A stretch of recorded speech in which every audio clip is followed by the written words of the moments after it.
today I'm going to talk about Rocket League in 2021 and how good it is and if you should spend time playing it. So we're going to start off by saying, yeah, you should. It's a great game. It's fantastic. It's a ton of fun. The driving mechanics are some of the best for arcade racing style games. It's obviously not a racing game, it's car soccer, but my point still stands that the driving mechanics are amazing. That being said, what I'm mainly going to talk about are the issues with servers, and I'll talk about that in just a minute. I'd also like to make a recommendation for the game as a multiplayer game that's fun to play with your friends. I've been spending time playing it with my brother and my wife, and we have a ton of fun playing it in 3 versus 3 Rumble. If you're not new to the game and you've been playing for a while, you know what Rumble is. You don't need an explanation from me. But if you are new to the game or you're on the fence or you're interested, there are a ton of different game modes. Rumble, of course, is the one that we tend to enjoy the most because it's a little bit of a mix of casual and competitive. You do have a competitive ranking in Rumble, of course, but it doesn't feel as high octane as regular competitive does. Regular competitive feels a bit too intense for my taste. You know, I'm more of a casual fan for this. So if you're more of a casual gamer, Rumble is going to be a ton of fun. And here's why. Dude, somebody set it up. Somebody set it up. Get it right. It's set up. Punch that bitch. Somebody hit that. Skirt. I don't know what's going on. I've been trying to score. Nothing's been. Thank you, Kyle. Aside from having a ton of fun playing with any friends that you want to play it with, you get special power-ups. It's not just like the regular parts of Rocket League where you're just playing car soccer, trying to hit the ball into the goal, trying to block the goal, trying to block other players from getting your goal. You get special little power-ups. Powers vary. There's spike power-ups. The ball will stick to your car and you can drive it right into the goal provided nobody hits you. If somebody does hit you or the ball, they can knock the ball off of you. People tend to gravitate towards whoever has spikes. If they hear the spike sound go off, they're coming at you, so watch out. Jumping is good for that. There's a boxing glove that'll launch the ball across the entire map, and if you're good enough with it, you can launch it directly into the opposition's goal. It's pretty good. There is also a plunger, a little toilet bowl plunger that comes out of your car, sticks to the ball and pulls it in the direction you're going. So if you're good enough using that, it'll pull the ball right into the goal if you're headed that way and you aim it correctly and time it correctly. Another really, really good power is the grappling hook. Now, the grappling hook is something that needs to be a little bit more precise. So you need to be aiming your car at the ball, and the ball needs to be in a direction you want it to go. And then you activate the grappling hook. It takes you to the ball, hits the ball, launches it away. Now, this can backfire on you, of course, because if you are far enough away from the ball and you activate your grappling hook and somebody hits it with, say, the boxing glove, it'll go the opposite direction you want to go, and you'll follow it until you hit the ball. So you could end up hitting it into your own goal. Now, that may be annoying, but it is hilarious when it happens to the opposite team. Very hilarious. That being said, there are some pretty dud powers. You can boost other players. Sometimes that can go wrong if they end up getting spikes. You boost them, they touch the ball, they have the spikes, they fly into your goal, and you help them. That's not fun. It's funny, but it's not fun for you. There is a fist power-up.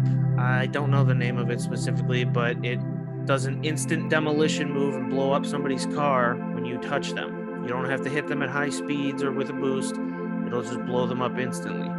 It'll also launch the ball across the map, but it is very imprecise.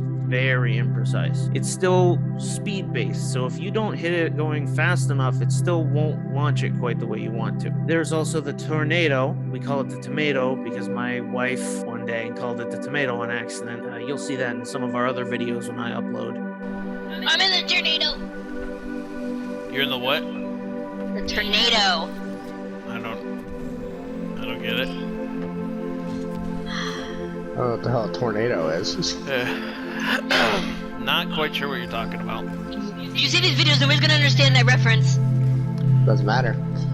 Yeah, I legitimately don't care if anybody understands the reference we do. That being said, the tornado isn't that great. Really, all it does is blow cars around. It can be good if you use it correctly and get lucky, but it's usually not the best power up. And then one of the middling kind of power ups is the magnet. If you're good with the magnet, which I am not, then you'll love it. Basically, stick it to your car almost as if you had spikes and drive it into somebody's goal. But if you're going too fast, it won't attach. It can get pretty annoying. Regardless, this mode is what most of our videos will be about. It's usually what we record and have the most fun with. It's a great game mode, well worth your time. There are other game modes, of course. There's casual, there's a hockey match, and there's a basketball game mode as well. There are also some timed game modes that'll pop up. You'll hit the ball, it'll crack open, and if it hits the floor will actually open. And the floor itself is the goal when you fully open it.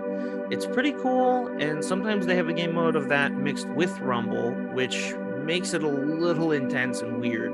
Not my favorite, but still pretty decent game mode. My absolute favorite limited time game mode that comes up it's a 2v2 mode that I cannot remember the name of because it's not around all that often, but you'll hit the ball and it'll magnetize to the opposition's goal and they have to hit it to launch it back at you. That one's pretty fun. It's really good for practicing goalkeeping, but it's not around often enough, and I wish they would just keep it because there are not a whole lot of game modes. The longevity of play for the game, unless you're really into the game and have been since day one, this game isn't something that you can binge for hours at a time, unless maybe you're playing with friends and you're just having a good time and you don't really care. There is a high chance that you will get bored of it, especially if on those certain days the overly competitive players are there being toxic. I mean, kind of ridiculous actually how toxic the in-game chat can get. You can make a simple mistake, miss a ball, they'll slap you with what a save. It can be funny, but most of the time it's not. Most of the time it's just rude. That being said, I do understand it's a competitive game at times, so there's a bit of a competition. With competition comes trash talk. I get that, but some people take it way too far and they are just very rude, and it's kind of pathetic, honestly, because at the end of the day, it's just a game where you're hitting a ball with a car. All that aside, again, just to reiterate, this game is still great.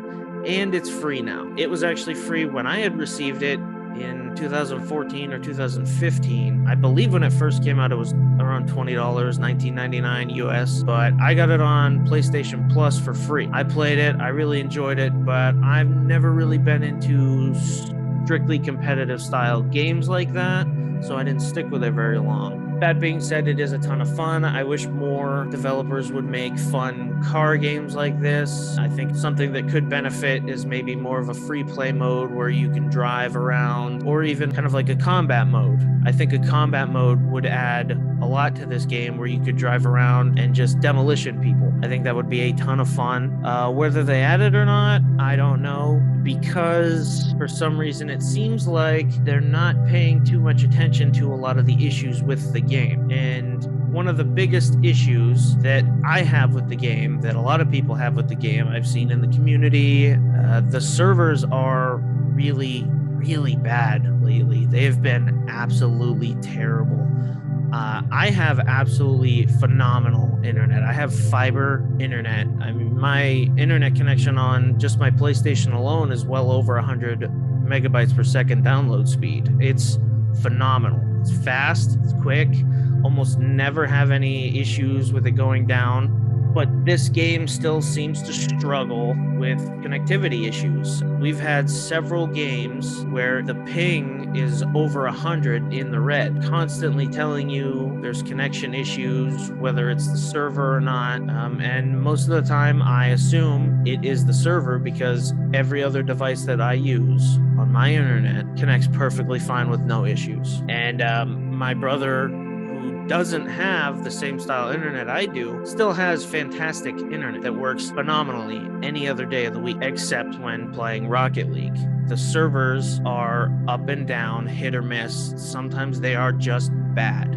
When they're good, this game gets a flying 10 out of 10, 100% recommendation from me. Hands down, it's one of the best casual, fun arcade style games that you can play with friends. But the server issues are hard to ignore. And it's very frustrating knowing that it's now owned by Epic Games as the publisher, and Epic Games has sunk millions of dollars into their online store on PC, the Epic Games Store. Now, it's nice that they're doing that in a way that they're giving away free games with no likely chance of any capital gain for them, at least until 2027. But it would also be nice if they threw some of that money at Psyonix, if they threw some of that money at them so they could fix their servers, get better servers, upgrade, whatever they need to do to make it better, because it's an online only game. It's primarily online. I think you can play some offline modes, but you're playing by yourself and you're just driving around hitting a ball. Like I said, that's all this is. It's not like a racing game or anything like that. It's not an arena combat game. It's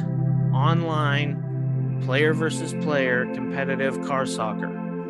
Whether you're playing a casual mode, whether you're playing special mode, whether you're playing competitive, that's the game. The servers need to work.